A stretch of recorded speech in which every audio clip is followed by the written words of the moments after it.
My name is Claire Bennett. I am 33, and I ended my father's retirement with 4 words, but I didn't say them to hurt him. I said them because, for the first time in my life, I meant them. For 31 years, I was the daughter who said yes. When my dad, Paul, called at 7 a.m. on a Saturday because his car battery died, I drove 40 minutes to jump it. When his second wife, Sharon, decided she didn't like the seating chart at my baby shower, I redid it 3 times. I sent it, even though Marcus and I were saving for a house. That was my job. Show up, fix it, smile, say yes. Because that's what Claire does, until the one time I said no. It started 2 years before my son, Leo, was born. My grandmother, Eleanor, died. She was 84.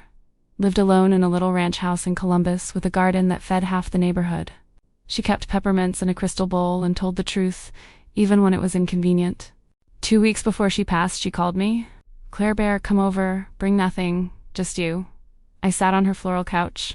She was thin, oxygen tube across her face, but her eyes were sharp. She took my hand. Her skin was paper, but her grip was iron.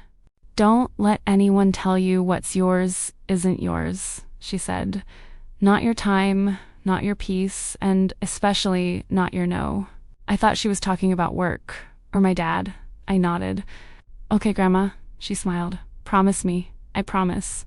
She died in her sleep the next Tuesday. At the funeral, my dad hugged me for exactly 4 seconds. Sharon patted my arm. My younger brother, Jake, looked at his shoes. My mom, Linda, didn't come. She and Dad divorced when I was 12. She still calls him that man. 3 months later, a letter came. Thick envelope. Law firm letterhead. I opened it at the kitchen table. Marcus was making coffee. "That's college for Leo. That's a house." I nodded. But my stomach did something weird. Ever since I told him Sharon couldn't bring her 4 nieces to my wedding rehearsal dinner because we were at capacity, things have been cold. The night before my wedding, my phone buzzed. "Dad, a text. You have always been ungrateful. I'm done. You are no longer my daughter." 6 words. I read them in my dress, veil on the bed, Marcus tying my shoes. I didn't cry. I just went numb. The next day, I walked down the aisle with Marcus's dad, Henry. Our side of the church was full. Dad's side had 3 empty rows. He didn't call. Not that week. Not that month. 814 days. That's how long the silence lasted. In that time, Leo was born. 8 pounds, 6 ounces. We sent an announcement. No response. Sharon posted on Facebook about her blended family blessing and tagged Jake and his girlfriend. Not me, not Leo. My mom called once. "Honey, I'm sorry he's like this. But you know your father, when he's mad, he's mad." 2 years, Mom. "I know, but family is family. Not when family pretends you're dead." She got quiet. "I just don't want you to regret it." I hung up. My mom called once. "Honey, I'm sorry he's like this. But you know your father, when he's mad, he's mad." 2 years, Mom. "I know, but family is family. Not when family pretends you're dead." She got quiet. "I just don't want you to regret it." I hung up. He walked up holding a gift bag. Khakis, polo shirt, same cologne he'd worn since 1998. "Hey, princess," he said. I hadn't been princess since I was 9. Sharon had her phone out. "We didn't want to miss his first birthday," she said, like we'd been texting all week. I let them in. Because what else do you do? Tell your 1-year-old his grandfather can't come to his party? 8:30. Dad held Leo. Took pictures. Said he looked just like me at that age. Sharon asked if we'd registered Leo for daycare yet. "Those wait lists are crazy," she said. "We know some people." Then Dad set his gift bag down next to the cake. He pulled out a card. Not a birthday card. A legal envelope. "Claire, honey, before we cut the cake, can we talk real quick? Just family." Marcus stepped closer. "Paul, today's not... It'll take 2 minutes," Dad said. "It's about your grandma." My throat closed. "What about Grandma?" He slid the envelope across the patio table. "It's a beneficiary disclaimer for the IRA. If you sign, it passes to me as contingent. Clean. Easy. Then we can all move forward. I stared at the envelope, cream colored. My name typed on the front in a font that looked like it came from a printer in 1995. Why would I sign that? I said. Dad sighed like I'd asked him to explain gravity. Princess, I'm 61.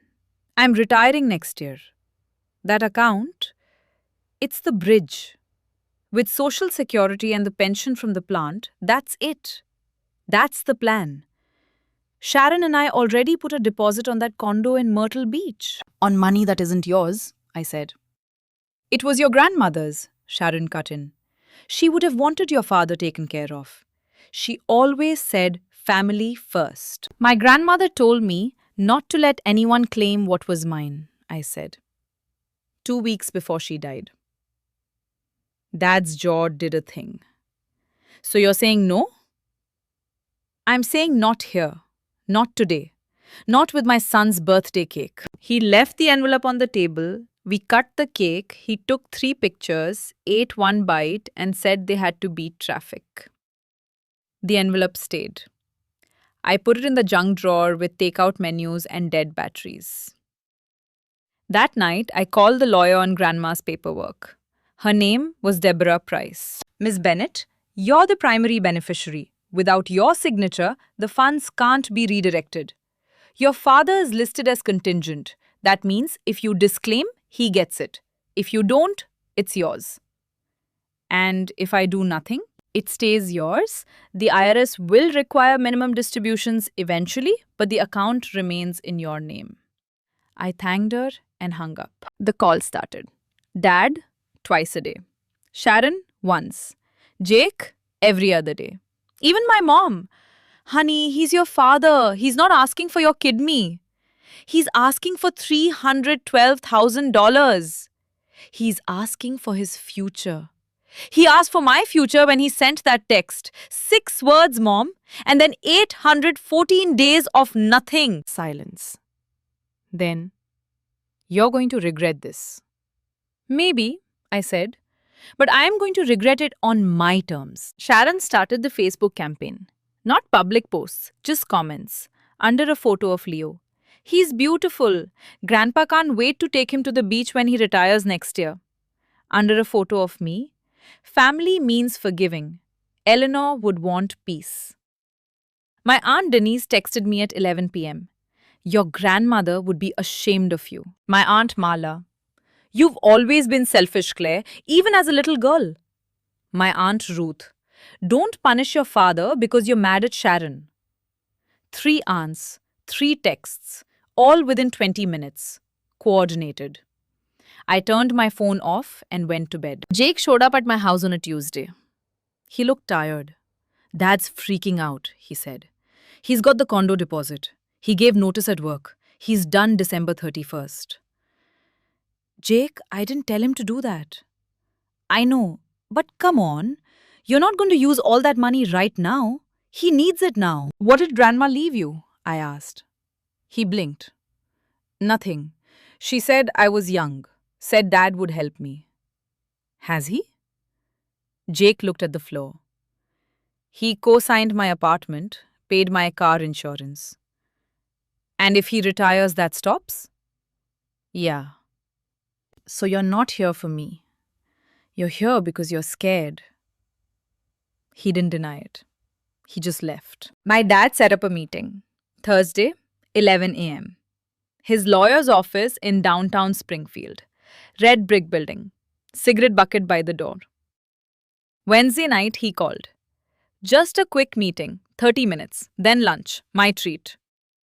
I'll let you know, I said. Thursday, 11 a.m., I was home. Leo was in his high chair, smearing banana in his hair. Marcus was at work. The coffee pot beeped. 11:04. Buzz. Dad. We're here. Where are you? 11:12. Buzz. Sharon. Your father's waiting. Don't do this. 11:15. Call. I sent it to voicemail. 11:18. Jake. Claire, please. He's going to lose everything. 11:22. Dad. We're all waiting. I could see it. Dad in his good button down. Sharon with her purse in her lap. Lawyer with papers fanned out, pen placed by the signature line. They were sure I'd come. Because I always came. Because I was Claire. And Claire says yes. I picked up my phone, opened the thread, typed 4 words. I am not signing. Send. Set the phone down, drank my coffee. I know what happened next because Jake told me 4 months later. He wasn't trying to help me. He just couldn't hold it anymore. Dad read the text. Didn't say anything. Just stared. Sharon grabbed the phone. That's it? 4 words? The lawyer closed the folder, clicked his pen. Without her signature, Mr. Bennett, we can't proceed. The designation stands. Dad called me. Voicemail. Called again. Voicemail. Text. Claire, please. I'm your father. Text. You'll regret this. Text. Can we talk? I didn't answer. He disowned me in 6 words. I answered in 4. That felt generous. Marcus came home that night. Found me on the couch, Leo asleep on my chest. Did you go? He asked. No. Did you tell him? 4 words. He sat down, put his hand on my knee. How do you feel? I looked at Leo, his tiny hand in my shirt. Done, I said. I feel done. The fallout was fast. And math. Dad was 61. Plan was retire at 62. Social Security plus pension plus grandma's IRA equals Myrtle Beach. Without the IRA, the plan didn't bend. It broke. His lawyer told him he'd need to work 6 more years to make up the gap. 6 years in a plant that already cut his hours. 6 years with knees that sounded like bubble wrap. He went back the next Monday. His old job was filled. He took a floor lead position. Less pay, more hours. Boss was 34. Sharon didn't take it well. She married Dad thinking retired by 62 was the deal. Now it was retired at 68. She asked the lawyer, "Can we sue?" Jake said the lawyer didn't even blink. Sue for what? The account was never his. 5 words. Same weight as my 4. The calls changed. No more princess. No more family first. Just panic with guilt on top. My mom. Claire, what have you done? He's devastated. Me. He'll figure it out. Mom. This isn't about an apology. This is his life. Me. It's grandma's money, Mom. She left it to me. Mom. You're being cruel. Me. I'm being honest. There's a difference. Click. Jake. You're really gonna let Dad work till he's 68 over a grudge? Me. It's not a grudge, Jake. It's a decision. Jake. Same thing. Me. No. A grudge is wanting someone to suffer. A decision is choosing not to participate. I'm not punishing him. I'm just not saving him. He didn't have a response. Aunt Denise called crying. Eleanor would never want this. Me. Grandma left it to me, Denise, not to him. She chose me on purpose. Silence. Then, oh. Aunt Marla called. Did she really leave it directly to you? Yes. Not to Paul? Not to Paul. Long pause. I didn't know that. You didn't ask. 2 years ago, you didn't ask either. She hung up. 3 weeks after the meeting that didn't happen, my dad called one last time. 9:12 p.m. Leo asleep. Marcus watching football. I was unloading the dishwasher. I answered. Hi, Dad. His voice was flat. No angle. No nickname. I made a mistake, he said. Which one? I asked. The text where you disowned me or the envelope at Leo's party? Quiet. Then, both. I leaned on the counter. Part of me, the 10-year-old part, wanted to say something soft. The rest of me had spent 2 years learning how to not fold. Then you understand why I can't do this, I said. I'm your father, Claire. Claire? You chose not to be. For 814 days, you chose Sharon's version of me. You let mom and Jake and 3 aunts attack me without correcting them once. And you came back when you needed a signature. He breathed, didn't argue. I hope you figure out retirement, Dad. I really do. But I'm not your backup plan. Claire, good night. I hung up, dried my hands, folded the dish towel, lined up the edges. My mom texted 3 weeks later. Dad's plant cut benefits. Her supplemental insurance through him was gone. I should have stood by you. 5 words. I read them sitting on Leo's floor, him napping in the crib. Read them twice. I didn't reply. Not because I wanted her to hurt, because an apology that only shows up when the consequences do isn't the same. Being wrong only got expensive for her. That doesn't undo 2 years. Marcus, you gonna write back? Me. Someday. Maybe. Not today. Jake called in January. Snow outside. Leo was crawling, pulling up on everything. Claire, I need to say something. Okay. I'm sorry. No but, no ask. He just let it sit. I was a coward, he said. I knew Dad was wrong and I went along because it was easier. He paid my bills. That's not an excuse. It's just what happened. I'm not asking you to fix anything. I'm not asking you to sign anything. I just wanted you to hear it. I hear it. And I'm sorry about what I said before your wedding, that you were making everything about you. That was garbage. I should have been there. Yeah, you should have. Silence. Then, can I meet Leo sometime? Just me, not Dad, not anyone. I looked at Leo, who was eating a sock. Give me some time, I said. Take all the time you need. He hung up. First apology in 2.5 years that didn't come with a request. The aunts vanished. Denise, Marla, Ruth, the women who texted me at midnight before my wedding. Complete silence. No birthday cards, no holidays. I didn't chase them, didn't post anything. Didn't need to. Dad spent a year telling everyone about Myrtle Beach. The guys at the VFW, his neighbors, the cashier at Kroger. When next year became 6 more years, people asked questions. Dad's bad at lying under pressure. Pieces came out. By March, the ladies at First Community Church knew the whole thing. Paul cut off his daughter by text, went silent for 2 years. Came back when he needed her to sign away $312,000.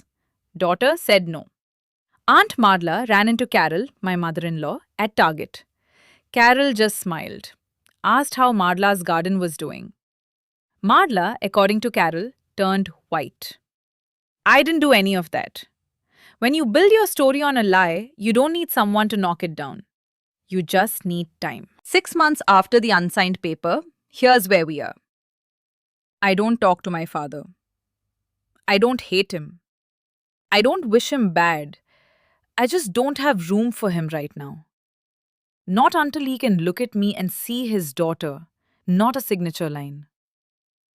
Shazan and I have exchanged 0 words since Leo's party. That feels correct. My mom and I are paused. Her text is still in my phone. Maybe I'll answer. Maybe not. When I do, it'll be because I'm ready, not because she needs me to. Jake and I text. Short stuff. A photo of his new apartment. How do you cook chicken without drying it out? He's the only one who said sorry without attaching an invoice. That matters. The aunts are still silent. I don't expect that to change. Leo walks now. He careens across the kitchen and grabs my leg when he wants up. He doesn't know he has a grandfather he's never really met. Someday I'll explain. Not yet. The IRA is in my name. untouched, growing. Grandma Eleanor's money is Leo's college fund now. That's what I decided. The woman who kept peppermints in a crystal bowl and gave away zucchini in paper sacks will pay for her great grandson's education. That feels right. Every Thursday, I still see Dr. Lane. Last week, she asked, "Do you feel guilty?" "No," I said. "I feel sad that I had to choose, but I'd make the same choice again." People will tell you family is everything. And maybe it is, when family treats you like you're something.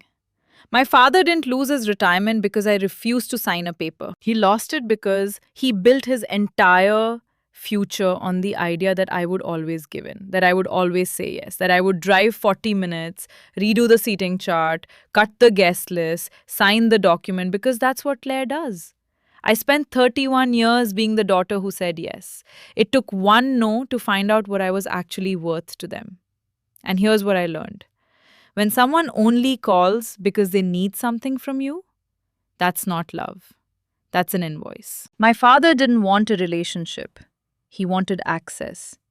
Sharon didn't want reconciliation. She wanted the story to look better. My mom didn't want peace. She wanted her premium paid. The aunts didn't want justice. They wanted to feel righteous without doing the work. Every one of them had 2 years to pick up the phone and say, "I'm sorry, I was wrong, tell me what happened." Nobody did. They came back when the money ran out. Grandma Eleanor knew. She sat in that recliner, oxygen on, held my hand, and told me not to let anyone claim what was mine. She didn't just mean the money. She meant my time, my peace, my right to say no without being punished. She left me that account because she knew one day someone in this family would try to take something I wasn't willing to give. And she wanted me to have proof, not of my value, but of hers. She valued me enough to protect me from them. Today is Sunday. I'm on the back porch of our little house in Dayton. The yard is small, 30 feet to the fence. But Leo treats it like Yellowstone. He's out there now, crouched over dirt, poking something with a stick. He has Marcus's focus and Grandma Eleanor's stubbornness. Marcus is at the grill, arguing with the charcoal. Henry and Carol got here 20 minutes ago. Henry with root beer, Carol with potato salad she made from scratch. They're at the patio table watching Leo dig. This is my family now. Not the biggest, not the loudest, but every person in this yard chose to be here. Nobody was guilted, nobody was bribed, nobody showed up with a manila envelope. Leo runs over, hands muddy. "Up," he says. I lift him onto my lap. He smells like grass and sunscreen and something I don't want to identify. "You know what Grandma Eleanor used to say?" I whisper. He blinks at me. She said, "No is a complete sentence." He has no idea what I'm talking about. He reaches for my iced tea. I move the glass and kiss his head. Someday I'll teach him what that means. That he's allowed to set a boundary and not apologize for it. That he can love someone and still say no. That silence, when it's chosen, is not the same as silence when it's forced. My name is Claire Bennett. I'm 33. I said 4 words and my father's retirement plan collapsed. But I didn't say them to punish him. I said them because for the first time in my life, I meant them. Thank you for staying with me through the story.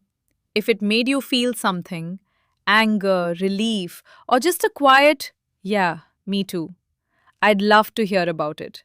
Drop your story in the comments. And if you know someone who needs to hear that they're allowed to say no to family, share this video with them.